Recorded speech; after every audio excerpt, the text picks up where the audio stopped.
परम आदरणीय जमी पर बैठे जमींदारों, चेयर पर बैठे चेयरमैन साहबों,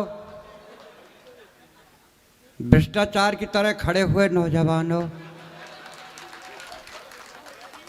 ठीक मेरे पीछे सीटों की गद्दी पर बैठे गद्दी के गद्दारों, आपके चरणों में मेरा प्रणाम।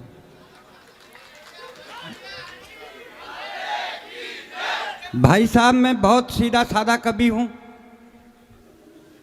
मैं बिल्कुल शांत बैठा, सार्थक जी ने मुझे उठाया। मैं भगवान से प्रार्थना कर रहा हूं, हे भगवान, जिसने मुझको उठाया उसको तू उठा। वाह वाह, क्या बात है। एक बात और कहने जा रहा हूं साहब, मैं ठीक गांव से निकला हुआ कवि हूं। मैं मात्र 8वीं पास हूं। ये जितने कवि हैं बड़े विद्वान कवि हैं, किसी पीएचडी है, कोई एसटीजी है, कोई एमए, कोई बीएड है, पढ़ लिख के ने कोई तीर तो मारने लियो कर कपताई रहे, वो 8 पास मैं कर रहा हूं। एक बात और कहने जा रहा हूं साहब, बढ़िया भाई। कि मैं 8 पास कवि हूं। कोई अल्फाज मेरे मुंह से ऐसे निकल जाएं तो आप मुझे माफ कर देना साहब। तो माफ के अलावा आप मेरा करोगे ही क्या? मैं एक बात बताऊं साहब, जब मेरी सगाई नहीं हुई, शादी नहीं हुई, कोई नहीं आया, तो मैं बाबा निर्मल जी के यहाँ चले गया। हाय हाय, क्या। मैंने कहा बाबा मेरा कहीं से संबंध नहीं हो रहा है।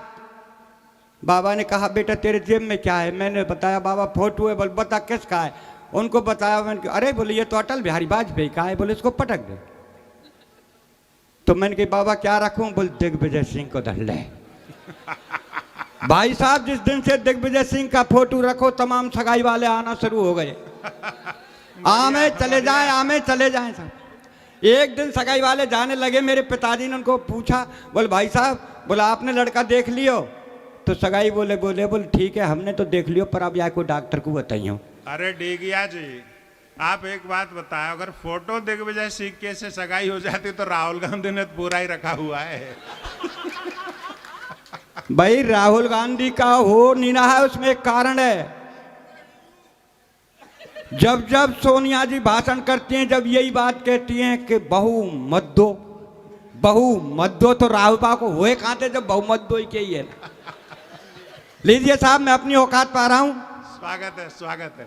जब मैं घर से चला, मेरी धर्मपत्नी ने कहा कहां जा रहे हो? मैंने कहा मैं उत्तर प्रदेश नौझील जा रहा हूं। बोल ठीक है चले जाना, थोड़ा सा डिनर कर जाना। मैंने कि पगली डिनर शाम के भोजन को कहते हैं। घरवाली बोली शाम को इधर या तो है ही, और खासकर तेरे लिए रखे हो। बोल क्यों? बोल रात हम कुत्ता मुंह देगो, मुझे फेंकना पड़ता, इसलिए आप डिनर ही कर जा। भाई साहब, मैं हुए बस अड्डे पे आया। कंडक्टर बुरी तरह चिल्ला रहा, बाबा कहाँ जाएगा, बाबा कहाँ जाएगा? मैंने गुस्से में कह दिया स्वर्ग जाऊंगा, ले चलेगा क्या? ड्राइवर बोल बाबा आप मेरे पहिया के नीचे तो आ जाए, स्वर्ग पहुंचा दूं। मैंने गुस्से में कहा मैं ड्राइवर तेरे 64 दांतों को तोड़ दूंगा। कंडक्टर बोला बुड्ढे क्यों झूठ बोलता है, कहाँ इसके 64 दांत? मैंने मुझे पता है, बीच में तू भी तो बोलेगा 32 तेरे और 32 यार। बहुत अच्छे भाई साहब, सार्थक जी उसी बस में थे, मुझे पता नहीं था सार्थक जी बैठे। भाई साहब, मैं जैसे ही बस में बैठा, मैंने सार्थक से कहा भाई साहब विकलांग हूँ पैर से, सार्थक जी आप मुझे बैठ जान दो। मेरे से कहा पीछे जा। एक पीछे वाले मदन भी बैठे, उनसे कहा मैं बैठ जान दो। भाई आगे जा, भाई साहब आगे जा, पीछे जा। 15 मिनट हो गई, किसी ने बैठने को जगह नहीं दी। पर ड्राइवर बहुत अच्छा था, जाने कब से मेरे को देख रहा है। बोल बाबा क्यों होते हो परेशान? आओ मेरे बोनट खा लिया, बोनट पर बैठ जाओ। भाई साहब, मैं ड्राइवर के पास बोनट पर बैठ गया। बस चली, 3 किलोमीटर जाकर के रुकी। कारोई पेंट, कारी बुरसट, कारी चश्मा, देखने में सचमुच ऐसी लग रही थी करश्मा। भाई साहब, बस में चढ़ी, 1 मिनट खड़ी हुई। सार्थक जी बोले मैडम कब तक खड़ी रहोगी? मैं सरकता हूँ, बैठ जाओ। कि नहीं आप रहने दो। फिर एक सज्जन ने कहा बोल मैं खड़ा होता हूँ, बैठ जा। बोल नहीं, लेकिन भाई साहब सच बताऊँ वो किसी के पास नहीं बैठी, और धीरे धीरे आके मेरे ही पास बोनट पर बैठी। भाई साहब, हंसने की बात नहीं है, हंसने की बात नहीं है, सब अपनी अपनी किस्मत का खेल है। भाई साहब बस चली, थोड़ी दूर जाने के बाद बस खाली हुई, एक सवारी उतरी, बस सीट खाली हुई, मैं उस सीट पर जाकर के बैठ गया। मुझे बीड़ी पीने की आदत थी, मैं बीड़ी पी रहा था। उस बस में एक औरत थी, औरत के गोदी में बच्चा था। तो वो औरत मेरे से बोली, बोल बाबा आप पढ़े हो? मैंने कहा हाँ पढ़ा हूँ। बोल कितना? मैंने 8 पास किया है। तो बोल देख खिड़की के बगल में क्या लिखा है? भाई साहब बस में लिख रहा था बीड़ी पीना मना है। मैंने कहा बेटी इसमें तो ये लिख रहा है बीड़ी पीना मना है। तो जब आप बीड़ी पीना मना है फिर भी आप बीड़ी पी रहे हो? भाई साहब मैंने बीड़ी तुरंत फेंक दी और बैठ गया। थोड़ी दूर चलने के बाद वो बच्चा रोने लगा, वो अपने बच्चे को दूध पिलाने लगी। थोड़ी देर बाद मैंने कहा बेटी तू पढ़ी है? कहा। बोला हाँ बाबा मैंने तो एमए किया है। मैंने देख खिड़की के बगल में क्या लिख रहा है? तो उसमें लिख रहा था चलती बस में शरीर का कोई भी अंग बाहर ना निकालें। भाई साहब मुसाफिर बस अड्डे पे आया, एक भिखारी आया और मेरे से बोला बाबूजी बाबूजी। मैंने बोल क्या बात है? बोल 2 रुपए दे दो। मैंने क्या करेगा? बोल चाय पीऊंगा। अरे मैंने कम वक्त चाय 2 रुपए की आती है, चाय तो 5 रुपए की आती है। अगर मांगता तो मेरे से 5 रुपए मांगता। भाई साहब भिखारी का जवाब देखिए। भिखारी हाथ जोड़ के मेरे से बोला बाबूजी जाकी जैसी हैसियत होए हम बाप ऐसे ही पैसा मांगे। जाकी जैसी हैसियत होए हम बाप ऐसे मैं सब ऐसे ही पैसे मांगे। तो मैंने कहा भिखारी से ठीक है भैया मेरी हैसियत ऐसी है। सार्थक जी वहाँ बैठे थे, मैंने तुरंत इनकी तरफ हाथ कर दिया। मैंने कहा भैया इनते ले ले। तो भाई साहब भिखारी ने सार्थक जी को ऊपर देखा और नीचे देखा और फिर हाथ जोड़ के वो भिखारी मेरे से बोला बाबूजी। मैं बोल क्या बात है? बोले खुदा ही भिखारी सो लग रहा है, हमको कहा देगो। भाई साहब छोकरवारे बस अड्डे पाया, एक भिखारी और मिला, मेरे से बोला बाबूजी बाबूजी। मैंने बोल क्या बात है? बोल 10 रुपए दे दो। मैंने क्या करेगा? बोल चाय पीऊंगा। अरे मैं कम वक्त चाय 10 रुपए की आती है, चाय तो 5 रुपए की आती है। अगर मांगता तो मेरे से 5 रुपए मांगता। भाई साहब भिखारी का जवाब देखिए। भिखारी हाथ जोड़ के बोला बाबूजी 5 रुपए की मैं पीऊंगा, 5 रुपए की मेरी प्रेम का तो पिएगी। अरे मैंने कि तू भिखारी होकर के प्रेम का रखता है? बोल बाई के चक्कर में भिखारी बनी हो ना, मैं महलन में रह रहा हूं तेरी तरह पहले। लीजिए भाई साहब जब ठीक मैं भरतपुर में आया तो एक बच्चा दौड़ता हुआ आया और मेरे से बोला अंकल। मैंने कहा हाँ बेटा। बोल पीछे से 2 आंटी आवाज लगा रही हैं। भाई साहब पीछे मुड़ के देखा तो सचमुच 2 औरतें मेरे पीछे दौड़ी आ रही। मैं खड़ा हो गया, मेरे से आकर के बोली बाबा। मैं हाँ बेटा। बोल तेरा फोटो दे जा, तेरा फोटो दे जा। मैंने कहा भाई मेरा फोटो ले जाकर आप क्या करेंगी? बोल बाबा रात को हमारे बच्चे रोते हैं, तेरा फोटो दिखाएंगे, बता रो मत। नहीं हुआ। और भाई साहब जब ठीक मैं आपकी बस्ती में आया तो मुझे किसी ने नजर उठा करके नहीं देखा, पर एक डॉक्टर साहब ने जरूर देखा और बोले बोल बाबा कहाँ जा रहे हो? मैंने कहा साहब नौ झील में एक कब सम्मेलन है, मैं उसमें जा रहा हूँ। बोला आप कभी हो? मैंने कहा हाँ कभी हूँ। बोला आप क्या के कभी हो? आप तो बीमार हैं। अरे मैं डॉक्टर साहब मैं बीमार नहीं हूँ। बोले मैं डॉक्टर हूँ, मेरा विश्वास कर। आप में खून देंगे, आप खून चेक करा लो। मैं डॉक्टर साहब जब खून ही ना है तो चेक क्या कराऊंगा? बोला आप अपना ब्लड प्रेशर चेक करा लो। मैं डॉक्टर साहब जब ब्लड ही देंगे तो प्रेशर कहाँ से होगा? और मैं डॉक्टर साहब ब्लड प्रेशर के बारे में मैं खूब जानता हूँ। जब मैं हाई स्कूल में पढ़ता था मेरा ब्लड हाई था और इंटर किया तो मध्यम रह गया। और ज्यादा नाते घरवाली घर में आई है डॉक्टर साहब, वादा नाते लो चल रहा है।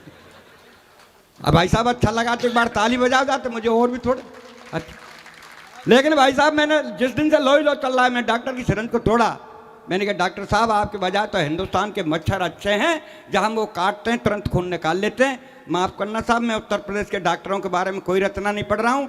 मैं जयपुर के उस अस्पताल की रचना पढ़ रहा हूँ कि मरीज का दाहिना पैर कटना था और डॉक्टर साहब ने बायां पैर काट दिया। क्या बात है, वाह वाह। मरीज का दाहिना पैर कटना था और डॉक्टर साहब ने बायां पैर काट दिया। 4 पंक्ति आपके चरणों में रख रहा हूं, अच्छी लगे तो आशीर्वाद मुझे देना और अगर पसंद नहीं आए तो सार्थक जी से कहना कि किसको यहाँ खड़ा कर दिया। कि एक मरीज की अंतिम चल रही थी घड़ी, एक मरीज की अंतिम चल रही थी घड़ी और डॉक्टरों की भीड़ घेरे खड़ी। तो डॉक्टर साहब मरीज से बोले भैया तेरी अंतिम इच्छा वो तो बता जा। मरीज बोला डॉक्टर साहब मेरी अंतिम यही इच्छा है कि मेरी जगह तू मर जा। मरीज बोला बोल डॉक्टर साहब मेरी अंतिम यही इच्छा है कि मेरी जगह तू मर जा। तो डॉक्टर साहब हो गए नाराज। मरीज बोला हजूर आप क्यों होते नाराज, मेरी विनती पे दीजिए ध्यान, आप तो इस कलयुग के साक्षात भगवान। डॉक्टर बोला कैसे? मरीज बोला ऐसे कि चौराहे पर हुई हत्या को आप आत्महत्या में लिख सकते हैं, चौराहे पर हुई हत्या को आप आत्महत्या में लिख सकते हैं और दाहिने पैर की जगह आप बाएं पैर को काट सकते हैं, तो क्या डॉक्टर साहब मेरी जगह आप नहीं मर सकते हैं? क्या मेरी जगह आप नहीं मर सकते भाई हैं? वाह वाह वाह वाह, बढ़िया व्यंग है, वाह। देखिए साहब, मेरी धर्मपत्नी ने मेरे से कहा तेरी उम्र 60 साल की हो गई, या हाथ से लिखना बंद कर दे। तो मैंने कहा क्या लिखूं? बोले ओज लिख। अरे मैंने कहा बाबरी मुहिम में बोझ ना है तो मैं ओज क्या लिखूंगा? और भाई साहब ओज में इसलिए नहीं लिख सकता कि हमारे भाई साहब बहुत वरिष्ठ कवि मनवीर जी एक ओज के बहुत अच्छे कवि हैं। एक दिन ओज की कविता पढ़ रहे थे साहब, इनकी पड़ोसन इनकी कविता सुन के इनकी धर्मपत्नी से कहा, बोले बहन जी मनवीर जी तो ओज की बहुत अच्छी कविता पढ़ते। बोल बहन मैंने कभी सुनी नहीं। बोल मेरे साथ चल, कल कब सम्मेलन है। तो मनवीर जी की धर्मपत्नी को लेकर के इनकी पड़ोसन आई, और जब मनवीर जी की कविता पढ़ने की बारी आई, क्योंकि ओज के कवि हैं साहब, ओज में बात करेंगे कि हम धरा बदल देंगे, हम गगन बदल देंगे। सिरोतान में तो खड़ी है कि घरवारी बोली वो रंदत चड्डी बुनियान बदले तो 15 दिन आएगा, तू का धरा गगन न बदलेगो। इसलिए साहब अपन ओज नहीं लिख सकते। तो घरवारी ने कही बोल श्रृंगार लेके मैंने भगवान ने रंग रूप ही ना दियो, तो बोल गीत लेके मैंने मैं गीत नहीं लिखूंगा। मेरे देश में ऐसे से गीत चले जो बंटा ढार कर दिया। भाई साहब मैं छोटा था, मेरे बाबा कहते गीत गा। भाई साहब मैं गीत गाता, काना बरसाने में आ जाइयो बोला गई राधा प्यारी, काना बरसाने में आ जाइयो बोला गई राधा प्यारी। और आज मेरे नाती से कहूं कि बेटा गीत गा, तो पता है नाती क्या गाता है? सर काले खटिया जाड़ो लगे, जाड़े में बलमा प्यारो लगे। ऐसे से गीत चले साहब। बोल तू ना मिली तो हम जोगी बन जाएंगे। मैंने कही मिल गई तो ककुआ में गिर के मर जाएगा। ये गीत ऐसा चलो तू जहां कहीं रहेगी मैं सूंघते सूंघते आ जाऊंगा, कुत्ता आएगा। ये गीत ऐसे चलो मैं दिल्ली से गई पूना, पूना से गई पटना, माहौने मिलो सजना, यहाँ जाती 9 झील में कितने चाहिए यहाँ चले जाती। इसलिए भाई साहब अपन गीत वीत नहीं लिखते, अपन तो देखते हैं जो लिखते हैं साहब। सुबह सुबह का वक्त मस्जिद की अजान और मंदिर की झालर कितनी लगती है प्यारी। सुबह सुबह का वक्त मस्जिद की अजान और मंदिर की झालर कितनी लगती है प्यारी। और चाय का प्याला लेके मेरी चारपाई के पास खड़ी घरवारी बोली अजी सुनते हो? मैंने कहा सुन रहा हूँ, बहरा नहीं हूँ, बोल क्या कहना है कह दीजिए। बोल मैं कब की खड़ी हूँ, लो चाय पी लीजिए। मैंने कहा सुबह सुबह का वक्त है, राम रहीम का नाम लेने दीजिए, इस चाय को 10 मिनट बाद दीजिए। तो गुस्से में बोली कि 10 मिनट में तो ठंडी हो जाएगी। अरे मैंने कहा कम का तेरी उम्र 60 साल की है गई, तू अब तक ठंडी ना है पाई, तो कहता 10 मिनट में ठंडी हो जाएगी। भाई वाह वाह वाह। मैंने कहा कम का तेरी उम्र 60 साल की है गई, तू अब तक ठंडी ना है पाई, तो कहा चाहे 10 मिनट में ठंडी हो जाएगी। भाई साहब इतनी कहने पर गुस्से में तेज कमरे से बाहर आके बड़े जोर से रोने लगी, भगवान से प्रार्थना करने लगी, हे भगवान मेरी ये कर्जी है, आगे आपकी मर्जी है, मेरा एक थोड़ा सा काम कर दीजिए, इस संसार से मेरे पति बाबूलाल ढीगिया को उठा लीजिए, मुझे विधवा बना दीजिए। इतनी सुनने पर अपनी गुस्से में तेज बैग उठाया कमरे से बाहर। घरबारी बोली कहाँ जा रहे हो भरतार? मैंने कि आत्महत्या करने। बोला आत्महत्या करनी है तो जल्दी कर लीजिए, ये भी आपके हित में होगा, और 4 दिन पीछे मरा तो तेरा दाह संस्कार नहीं होगा। मैं बोला कैसे? घरबारी बोली ऐसे कि मैं देख रही हूँ पर्यावरण का सीजन, और जब खाने पकाने को नहीं तो तुझे जलाने को कहाँ से लाऊंगी, ईंधन तुझे जलाने को कहाँ से लाऊंगी। वाह वाह क्या बात है, बढ़िया वाह। मैंने कहा तू मेरे ईंधन की फिक्र मत कर, तेरा ध्यान किधर मैं समझाता हूँ, आओ उधर। ठीक मेरे मरने के बाद शमशान घाट जाना और 5 हीटर रख के घर चली आना। मरने के बाद शमशान घाट जाना और 5 हीटर रख के घर चली आना। बड़े बेटे को समझाना, बेटे जाना बटन दबाना, पापा को जला के घर चला आना। बोल ठीक है, तेरे मरने के बाद शमशान घाट जाऊंगी, 5 हीटर रख के चली आऊंगी, बेटे को समझाऊंगी, बेटा जाएगा बटन दबाएगा और तुझे जला के घर चला आएगा। पर तू जलने के बाद पता नहीं स्वर्ग या नरक जाएगा, पर इस महंगाई में जो 5-5 हीटरों का बिल आएगा उसे का तेरा बाप चुकाएगा, उसे का तेरा बाप चुकाएगा। और साहब मेरा सौभाग्य नौकरी हेतु कॉल लेटर आया, मेरा सौभाग्य नौकरी हेतु कॉल लेटर आया। मैं भूला नहीं समाया, खुद पढ़ा, मित्रों को पढ़वाया, 7 तारीख को इंटरव्यू के लिए बुलाया। जिस दिन 7 तारीख आई, साइकिल उठाई, दफ्तर आए, 5 अधिकारी बैठे पाए। वहाँ के चपरासी ने आवाज़ लगाई कोई डीगिया है भाई? मैंने कहा भाई डीगिया तो मैं हूँ। बोला अंदर जाओ इंटरव्यू दे आओ। अंदर आया, अधिकारी जी को शीश नभाया। अधिकारी जी ने एक प्रश्न मेरी तरफ सरकाया कि बेटा भूगोल पढ़ी है? मैंने कहा जी पढ़ी है, खूब पढ़ी है, और 8 में तो 4 साल लगातार पढ़ी है। भूगोल पढ़ी है, खूब पढ़ी है, 8 में तो 4 साल लगातार पढ़ी है। तो बोल बताओ वनों से हमें क्या लाभ होते हैं? मैंने कहा हजूर वनों से हमें बहुत लाभ होते हैं, वन हमारे बहुत काम आते हैं। चोरी डकैती अपहरण और बलात्कार करके वनों में तो छिप जाते हैं। वाह वाह, क्या बात है, वाह। वन हमारे बहुत काम आते हैं, चोरी डकैती अपहरण और बलात्कार करके वनों में छिप जाते हैं और पुलिस की धरपकड़ से बच जाते हैं, तो वीरप्पन का चलाई वीरप्पन के बाप बन जाते हैं। हजूर वन हमारे बहुत काम आते हैं, वन हमारे बहुत काम आते हैं। वाह वाह। दूसरे अधिकारी ने बुलाया, उसने भी यही प्रश्न आगे सरकाया। बोल बेटा पुलिस की धरपकड़ से बच जाते हैं, वीरप्पन के बाप बन जाते हैं और पुलिस की पकड़ में आ जाते हैं तब? मैंने कहा हजूर पिटते हैं जब, और 3 साल पीछे आत्मसमर्पण करते हैं, 4थी साल पर सीधे दिल्ली की सीट पर बैठ जाते हैं। हजूर वन हमारे बहुत काम आते हैं, वन हमारे बहुत काम आते हैं। भाई वाह, बहुत अच्छे, बढ़िया व्यंग है बाबूलाल जी। तीसरे अधिकारी ने बुलाया, उसने भी एक प्रश्न और सरकाया कि बेटा हिंदी के बारे में जानते हैं? मैंने कहा साहब हिंदुस्तान में रहते हैं, हिंदी को राष्ट्रभाषा मानते हैं, हिंदी के बारे में खूब जानते हैं। तो बोल बताओ ये गंगा कहाँ से आती है और कहाँ तक जाती है? गंगा कहाँ से आती है और कहाँ तक जाती है? मैंने कहा सर गंगा शर्मा जी के घर से आती है और वर्मा जी के घर तक जाती है। हाय हाय। गंगा शर्मा जी के घर से आती है और वर्मा जी के घर तक जाती है। शाम को मैला बदन गीले कपड़े वापस शर्मा जी के घर पहुंच जाती है। अरे बोल तू किस गंगा की बात कर रहा है? मैं उस गंगा की बात कर रहा हूँ जो हिमालय पर्वत से निकल बंगाल की खाड़ियों में गिरती है, दिन भर पापियों का पाप धोती है। मैंने कहा हाँ हजूर वो गंगा पापियों का पाप धोती होगी, पर ये गंगा जब सुबह सुबह शर्मा जी के घर से वर्मा जी के घर तक आती है तो दिन भर झूठे बर्तन और मैले कपड़े इस पेट की खातिर धोती है, वो इस पेट की खातिर धोती है। वाह। अंतिम अधिकारी ने बुलाया, उसने भी एक प्रश्न और सरकाया कि बेटा जनरल नॉलेज का ज्ञान?